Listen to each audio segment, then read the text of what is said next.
Ki pulit ke East Khasi Hills ki yo bandan kuna hadu R.7 lak tingka nakajing yo bat ya hadu shispa kandai pusau tu ligi kali ki bapen kenyi ki anya kali nakajing kendra bala penlong haslong ha kamit arpusan tarik hadu ka step jong ka arpun rio tarik ya yong.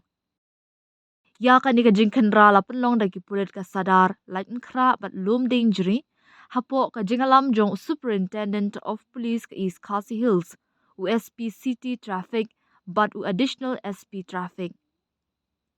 Ya kani kajing kendra la penlong ban penjor ya kajing turekam kabatmu persya ya kinong penkenyi ki kendon anya kali bat ki rukomnya kali bom shngan hagi serong lingba kajing ya turelang kajing talasi hakeleng ki jaka kamtam hagapor menmiet kabajor bha kini kajing penkeny an ong ki pulen.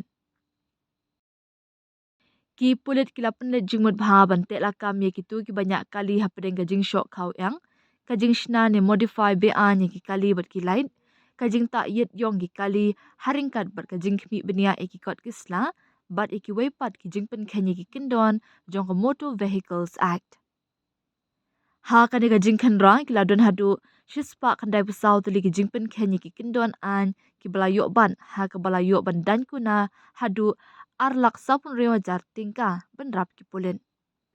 Haduk palat shispa ngut ki pulit ki laya shimbenta ha kani kajing khandra da kajing shimbenta lang jong barok ki in charge jong ki tanat traffic but ki officers in charge jong ki police station. Hakaway pakaway ka jaka penap shrip lakmi da ki he officer ban pentikna bakan dan kajing trilang bat kajing bet ha barok ki benta.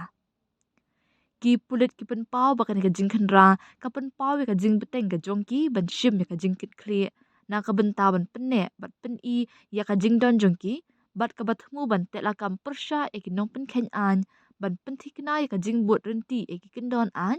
bat ban kentiu ya kajing shngan he ki surang hakeleng ki district.